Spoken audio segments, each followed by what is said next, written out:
2B and 9S from the commander. Initiating playback. 2B, 9S. We've lost contact with several Yorha units that were on their way to the surface. Their black boxes are online, so we presume they're still alive. We've tracked the location of their signals, so I need all Yorha units on the surface to head over and investigate. End transmission. I heard something about that back at the Resistance camp. Target location confirmed. I'm worried about the other androids. We should probably check this out as soon as possible. Hey all, welcome back to some Nier Automata. Automaton? Automaton. Got it. Nailed it in one, honestly. Very, very fucking professional at that. Right, I've played 3 hours more of this since the last video. Boy, do I have some fucking shit to talk about. This game has gone off the charts, is insane, and I've got a few points I want to raise with it, so I thought I'd do another video and sort of touch down where I am. You may notice with the Zelda videos, if you're following those on the channel, they're going to be sort of more focusing on individual mechanics, whereas I'm going more down the route of sort of updates with this game, because I feel like the game's a lot more experiential in that way, so I think it's probably a lot more viable just to do occasional updates than it is with the Zelda game. So the last mission I just went to the desert to fight the robots. As always, these videos are going to have spoilers. I want to talk about what I've experienced in the games, and the only way I can do that is by spoiling where I'm at. I'm about 5 hours in, so I'm not going to be spoiling a huge amount up to this point, but there will be some. Yeah,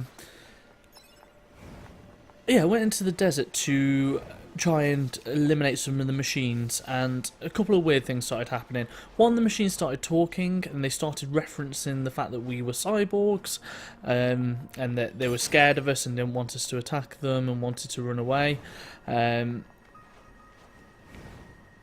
They also started wearing clothing as well. I tried. Also started wearing clothing, and as you get a bit further on, they've also adopted some human-like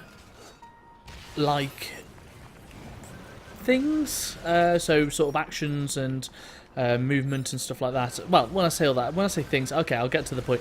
They were mimicking fucking each other, which, yeah, that's the first part. Then you start killing them, and they all merge together into one giant robot, which then births an actual human person which you fight. And when you stab, it's not a bionic or a cyborg, it's a fucking human. It bleeds. Yeah, so as I said, this game's got incredibly weird. That's what's happened in the story. But apart from that, I suppose the other things I sort of want to talk about are more the actual gameplay loop and what does happen as you play in this game. Looks like our surface route's been cut off. Maybe we can get through from underground.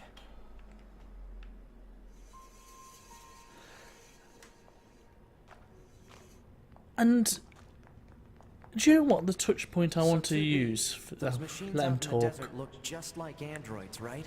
Right. But we androids were modeled after our human creators. So why would machines try to look like us? There's no point trying to work out unsolvable problems. I suppose. The game just keeps telling me not to think about things, and unfortunately that doesn't work.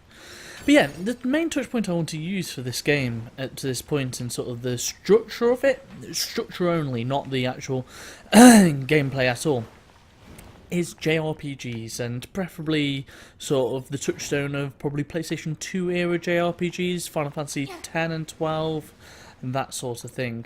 And I'm noticing a lot of similarities to how this game works, from the sort of towns that operate with a lot of people that you can sort of talk to but won't say anything to you, to the one or two quest givers. You'll have the sort of areas where you have to clear out a few mobs, and it will give you story as you go through them until you hit a sort of crescendo or a critical point, and it will give you a larger amount of story in that one section. Just to the levelling up system and the sort of like the mobs you fight, and the fact it is very much like you'll fight different types of creatures in different areas, but the way they move around is again very like a JRPG, or like, oh fucking hell, or like a That's cool. An MMO or something like that.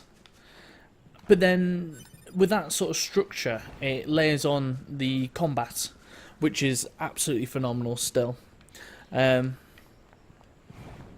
progression's very JRPG-like as well. Okay, I feel like we're going to hit some story here, so... I don't know how they managed to be so fucking creepy.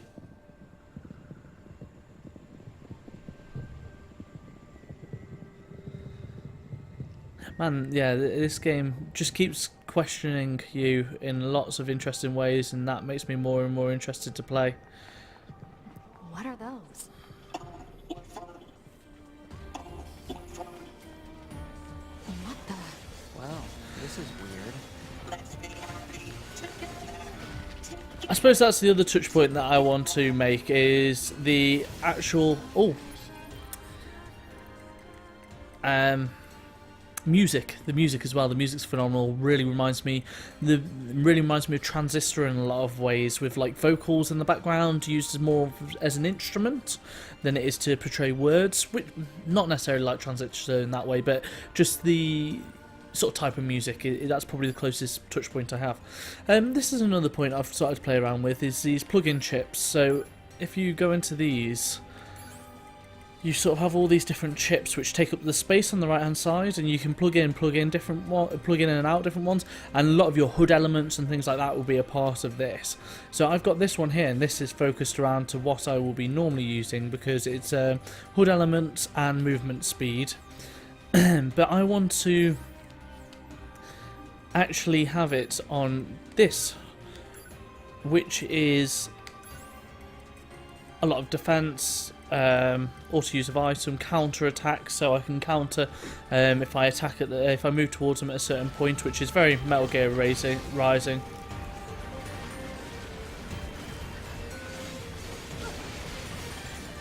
So yeah, I say structurally it reminds me of a JRPG in a lot of ways, which is a weird touchstone, I know. But even like the basic combat is fairly simplistic compared to normal Platinum games, but you're getting enough done for it to be entertaining and interesting, and not just repetitive and boring like some JRPGs can be. But you have that sort of say structural component. It'd be interesting to see if the guy who made this game, I think it's Yoko Taro, or excuse me if I'm pronouncing that wrong, but it's something along those lines.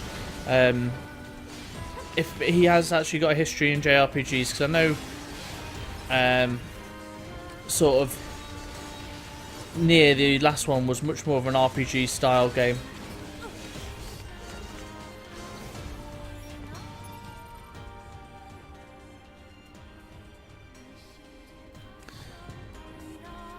But yeah, there's some weird twisted conspiracy stuff going on in this game that I'll be interested to find out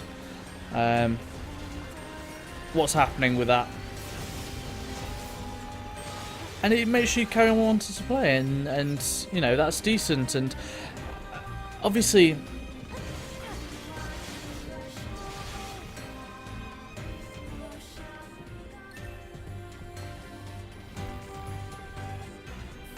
okay, that's very weird. But yeah, that's sort of everything I want to talk about, what's been happening in this game, what's been different, and what's been going on, and sort of just a few realisations I had with the game. I'll touch back in a few days once I've got a bit further with it all. Yeah, I think that'll be it. Peace out.